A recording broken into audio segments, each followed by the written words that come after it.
Magandang araw po sa inyong lahat mga kababayan at welcome back dito po sa PNR at ito nga mga karibin natin pinagtatakpan. Breaking news, magkumpare pala. Nako, sasabog kayo sa galit dito. Ayan mga kababayan, patungkol po dito ang ating alamin at bibigyan ng reaksyon ngayong araw na ito.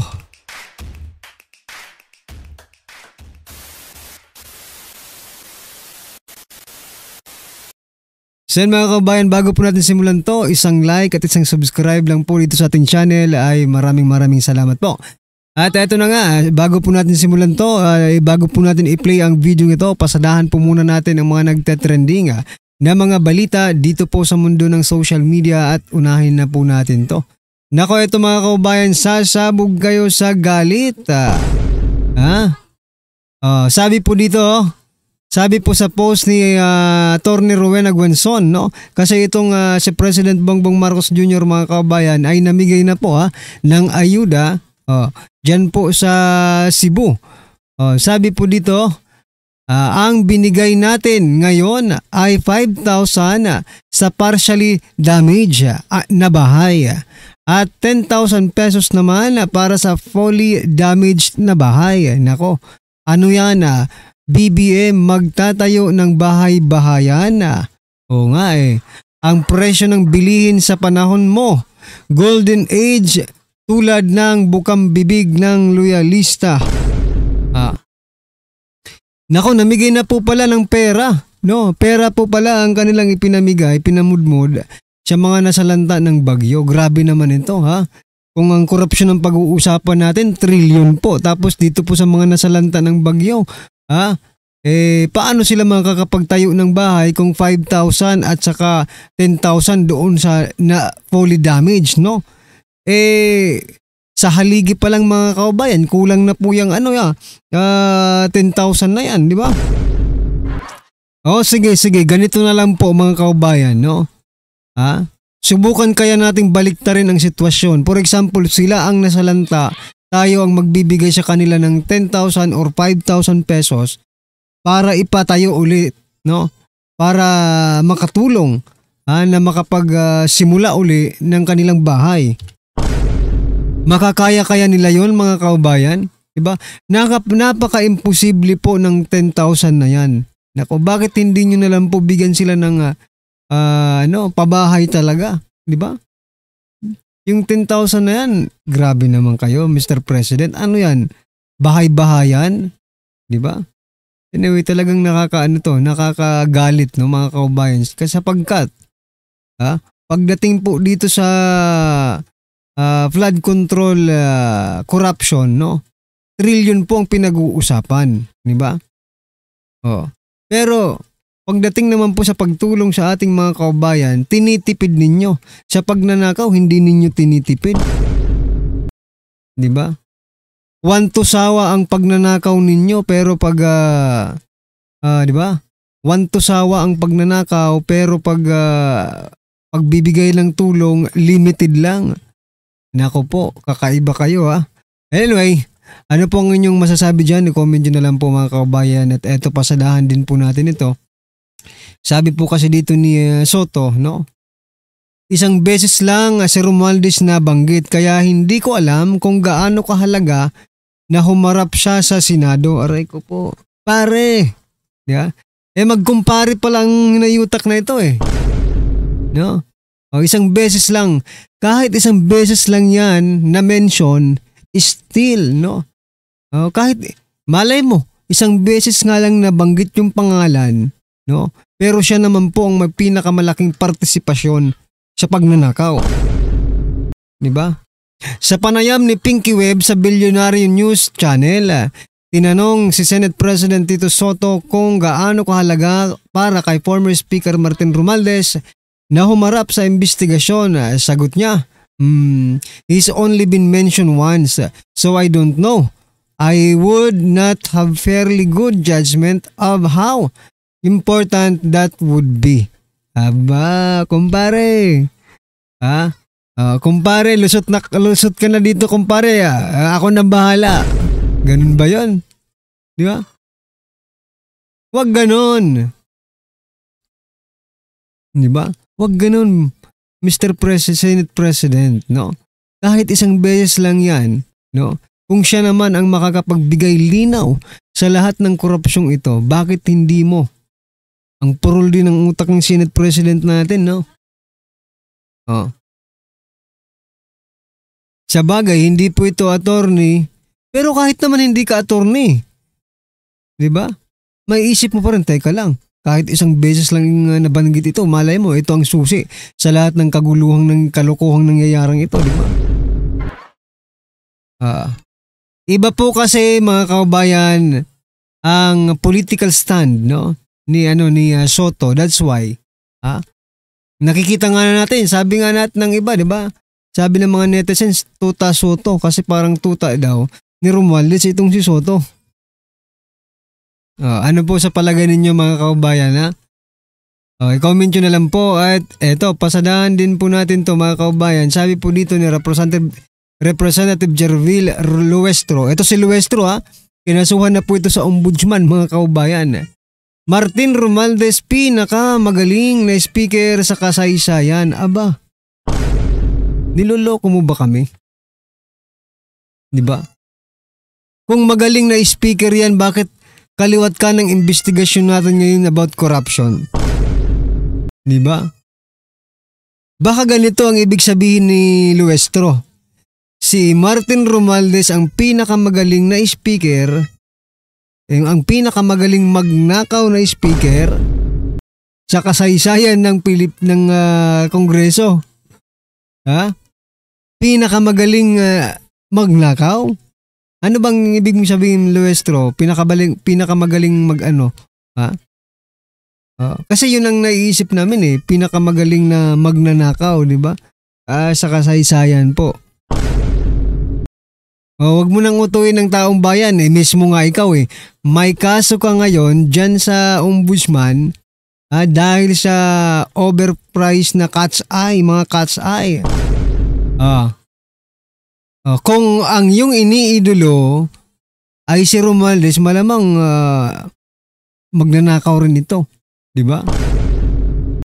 Ano po ang inyong masasabi dyan mga kababayan? I-comment nyo na lang. At eto, nako, sa kabila po ng mga maaanghang na salita ng Pilipinas against China, mga kababayan, eto, eto po ang post ni Ma'am Crisitchu, no?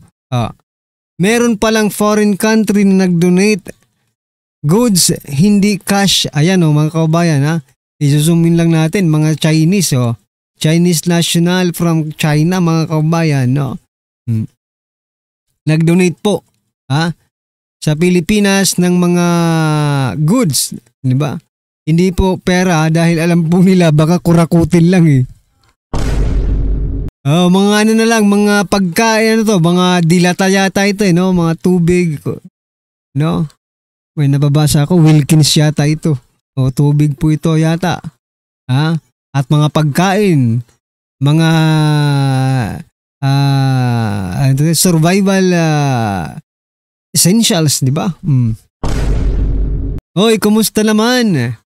Yung ating number 1 na kaalyadong bansa, ang United States of America. Matapos yung durug-durugin, matapos ipahiya, no, ni President Bongbong Marcos Jr. doon sa naganap na ASEAN, ito ang China, nag-donate po ng mga goods, mga kababayan, sa Pilipinas. Matapos pong magpakawala ng maaanghang na salita si Chief of Staff Bronner or Tariela, Chief of Staff Bronner, diba? Sa Coast Guard kasi si Tariela. Matapos magpakawala ng mga anghang na salita, ito ang iginanti ng China. Nagpadala po ng kanilang mga donasyon para po sa mga nasalanta ng bagyo. Diba? Nakakahiya ang Pilipinas, mga kababayan, no? Aray ko po, diba? Yan ang sinasabi natin. We cannot, no? Sa isang awayan, hindi po yan nasusolve ng ng gera, ng war, no? It couldn't be solved, no? Ang magsusulbar lang po nito through peace talk, mga kabayan, no? Ayan lang pong nakikita natin. Ewan ko lang sa ibang vloggers kung gusto nila ng gera, wala tayong magagawa. May nakita ko ilang vloggers po na lalo na yung mga China vloggers, okay? WPS vloggers, di ba? Gusto nilang magkagera. Nako po, wag naman sana. Hoy, tumigil kayo. Ayaw kong pakialaman yung mga vlogs ninyo pero hindi na maganda yung mga sinasabi ninyo. Anyway, ano pong inyong reaksyon, opinion patungkol dito mga kabayan, comment nyo na lang. At eto, pasadahan na po natin ang video ito at bigyan po natin ng reaksyon. Eto na po. Isang mapagpala at magandang araw mga kabayan. Napabilang ang Pilipinas bilang isa sa mga bansang pinaka-vulnerable pagdating sa baha batay sa 2025 World Risk Index. Batay sa ulat ng Forest Foundation Philippines, patuloy na kabilang ang bansa sa top 3 dahil sa mataas na geographic fragmentation, kakulangan sa matatag na infrastruktura at matinding exposure sa extreme weather events. Pangunahing dahilan umano nito ang mga lokasyon, kakulangan sa maayos na drainage system at hindi planadong urban development. Dahil dito, ilang mga mambabatas ang nanawagan na palakasin ang paggamit ng Nature-Based Solutions o NBS upang mapigilan ang pagbaha at sabay na mapangalagaan ang kalikasan. Kaugnay nito, kasama din sa panawagan ang pagsugpo sa korupsyon sa mga flood control projects na nagpapahina sa kakayahan ng bansa laban sa sakuna. Samantala, matapos ang matinding pagbaha sa Cebu at sa mga karatig na lugar, agad naman na naglabas ang palasyo ng pahayag kaugnay sa naging aksyon ng gobyerno para sa agarang tulong sa mga nasalanta ng trahedya. Mabilisang rumisponde ang lahat ng ahensya sa ilalim ng administrasyon ni Pangulong Marcos Jr. upang masiguro ang kaligtasan at seguridad ng mga residenteng tinamaan ng Bagyong Tino. At sa iba pang mga balita, gustong-gusto na raw sanang umuwi ni former Representative Saldico sa Pilipinas upang sagutin ang mga paratang laban sa kanya, pero natatakot ito dahil sa mga seryosong banta sa kanyang buhay. Ito ang inihayag ng legal counsel niko na si Attorney Roy Rundain sa isang press briefing kahapon ng umaga. And like I said, he's deathly afraid of coming home because may serious threats to his life. One half of the country wants to throw him in jail and throw away the key. The other half wants to string him up by the nearest tree. Would you come home under those circumstances? I wouldn't recommend that he come. Dahil sa naging pahayag na ito ng kampo ni Saldico, hindi naman bumenta sa ating mga kababayan ang mababaw na dahilan at alibay niko. Ayon sa netizen, ang totoong dahilan ng hindi pag-uwi sa bansa ng dating mambabatas ay patunay lamang na gusto niyang takasan ang mga accountability nito laban sa mga kasong kinakaharap niya. Ano ang masasabi mo dito kabayan? Sa kabila ng naging pahayag niko, naniniwala ka ba na labis na takot ang dahilan ng kanyang hindi pag-uwi sa bansa? O wala na talaga siyang balak na bumalik sa Pilipinas para takasan ang kanyang mga kasalanan kaugnay sa maanumalyang flood control project? Sama-sama natin. Representative Martin Romualdez, layo nito na formal na imbitahan ng kongresista sa pagdinig ng Senate Blue Ribbon Committee sa issue ng mga umano'y maanumalyang flood control projects. Kasunod ito ng pahayag ni Senate President Pro Tempore Panfilo Lacson na iimbitahan niya sa pagdinig sina Congressman Romualdez at resigned ako Bicol Party List Representative Zaldico. Ayon kay SP Soto, wala pang kumpirmasyon. Alam niyo mga kabayan, napapagalataan na itong mga ginagawa nila ay drama lang. Paano mo iimbitahan si Saldico? Wala nga rito sa Pilipinas. Pauwiin nyo muna dito sa Pilipinas. Then saka kami maniwala talagang iimbitahan ninyo. Di ba? Pauwiin nyo muna dito. Pugutin nyo doon sa kidnapin nyo rin doon sa kung saan man siya lupalop naroroon. Di ba? Tulad lang ginawa nyo kay former President Duterte. Di ba? Pauwiin nyo muna dito sa Pilipinas tapos sabihin nyo sa amin, iimbitahan namin si Saldico, no? Dito sa investigasyong ito. Wala rito kaya masasabi talaga natin, drama ito, drama lang. Tapos ito naman si Tuta Soto, no? Nako, bago pa ang hearing, nag-usap na sila, nag-meeting na sila ni Romualdez. 'Di ba? Bago pa po ang hearing next week na ba? Nag-meeting daw muna sila. Mag-meeting sila ni Romualdez, mga kaubayan, para pag-usapan kung ano ang mga dapat pag-usapan patungkol po sa investigasyon diyan sa flood control anomalies na yan. Nakita nyo na yan? Na mga kadramahan ninyo? Nako, malamang sa malamang hindi lang si Soto ang makikipag-meeting kay Romualdez. Pati ito si Lacson malamang makikipag-meeting din yan. Diba? Kasi parang amo nila eh. Ano ba, amo nyo ba si Romualdez at ganyan ang pagtrato nyo sa kanila? Doon kung makadadalo nga si Romualdez sa kanilang pagpupulong. Ngunit nang muling linawin kay Soto kung makikipag-usap nga ba ito kay Romualdez, ito ang kanyang tugon. Pinag-iisipan lang namin na kung iimbitahan, baka pwedeng diretso imbitahin or through Speaker Boji. So siguro mas maganda kung diretso namin siyang iimbitahin, di ba? Ganun lang yun. Abot na sa mahigit 69.4 million pesos ang kabuang humanitarian aid na naipamahagi ng Department of Social Welfare and Development o DSWD sa mga naapektuhan ng bagyong Tino. Mahigit sa 123,000 family food packs na rin ang naipadala sa mga apektadong lugar sa Visayas at Mindanao. Habang patuloy namang namamahagi ng mga ready-to-eat food at mainit na pagkain ng mga field offices ng DSWD, ng mga evacuation center at mga pantalan. Tiniyak naman ang ahensya na nakahanda pa rin sa pagdating ng panibagong bagyo, kasabay ng pagmamantini ng 2.87 billion pesos na standby funds at supply sa buong bansa.